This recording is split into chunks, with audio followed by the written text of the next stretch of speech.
भारत भूटान सीमा साखाथि पाहाड़फोराव गिथावना बमानि सोदोब गोग्लैफैदों गंसे नखराव।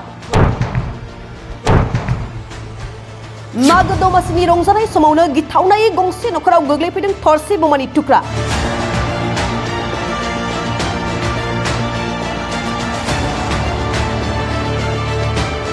भारतीय रौनिया हान्जानि फायारिं होनाय बमाया गावहरनो गोनां टार्गेटआव गोरोन्थि जानानै गंसे नखराव गोग्लैफैदों आरो ओनसोलनाङैनो गिखांनाय सोमजिखांहोदों।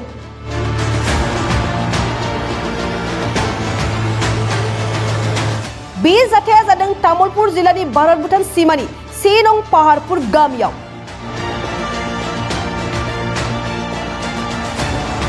भारतीय रौनिया हान्जानि फायारिं होनाय बमानि थुख्राया हरखाबै सानु सुबा मुंनि गंसे नखराव गोग्लैफैदों आरो ओनसोलनाङैनो गिखांनाय सोमजिखांहोदों।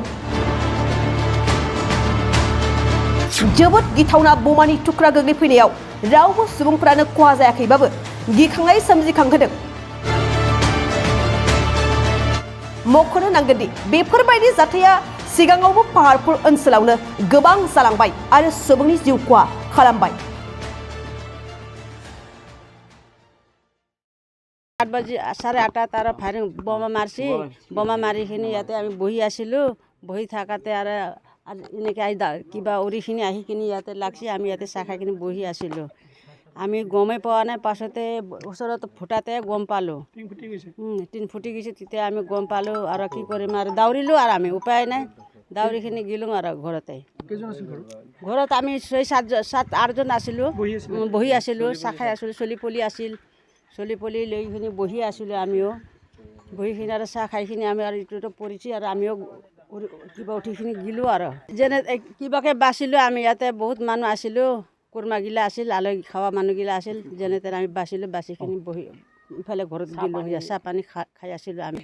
আৰ্মি আহিকিনে কি কৈছে, পইচা দিম বুলি কৈছে, পইচা দিম হ'ব বুলি কৈছে। আমি মানা নাই, নামানাকৈ আৰু ইফালে পইচা দিম বুলি আমাক ফুচিলে আছিল। আমি মানা নাই। পইচা দিলে কি হ'ব, আমি কিবা মানুহ মৰিলে কি কৰিব আৰু তাহোন একো পইচা দিব নোৱাৰে, একো মানুহ বদলি দিব নোৱাৰে আৰু কি কৰিব। সেইকাৰণে আমি পইচাও নালাগে, একো নালাগে বুলি কৈছোঁ।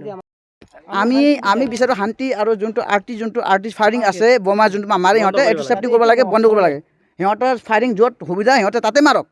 ইয়াতে সিহঁতে কেৱল যোনটো সৰু সুৰা মটৰ ফায়াৰ, MMG এইবিলাক ফায়াৰ কৰক। আমি এইটো সিহঁতক কৈছোঁ, কিন্তু সিহঁতে আমাক সদায় মিছলীয়া কথা কৈ সিহঁতে ফাঁকি মাৰি আনি কেনে এইবিলাক ঘটনা কৰে আৰু পইচা দিয়ে। আৰু লাষ্টত যদি সিহঁতে লাষ্টত ঘটনা কৰি দিয়ে, সিহঁতে আহি পেলাই কম্প্ৰমাইজ কৰে যে আমি পইচা দিওঁ।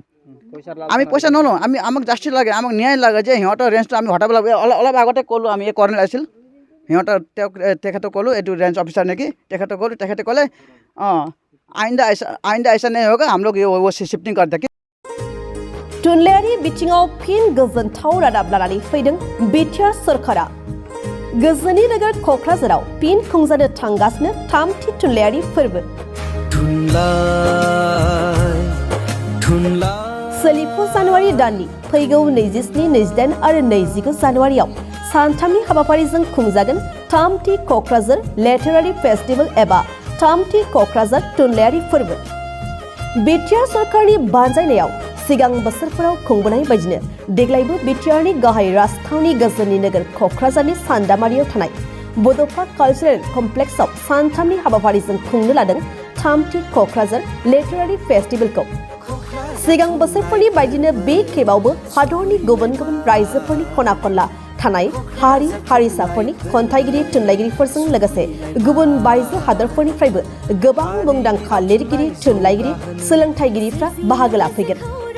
थुनलाइ मुलुगखौ दावगाहोनो हादरनि खना खनला थानाय हारि हारिसाफोरनि राव थुनलाइखौ सोराङाव लाबोनो मुलुगनाङै थुनलाइगिरिफोरनि गेजेराव लोगो हमलायनाय खाबुनि गेजेरजों गाव गावनि राव थुनलाइनि सोमोन्दै मिथिहोलायनाय, रायलायलायनाय आरो सोमोन्दोखौ गोख्रों खालामनायनि मोनसे जौसां खालामनानै होनायजों लोगोसे गोजोन, अनलायनाय, गोरोबलायनाय, फोथायलायनायनि मोन्थोरखौ लानानै खुंनो लानाय बे 3थि थुनलाइयारि फोरबोआव बाहागो लाफैनो हाबाफारिखौ जाफुंसार होफैनो बयखौबो खावलायदों खुंफुं आफादा।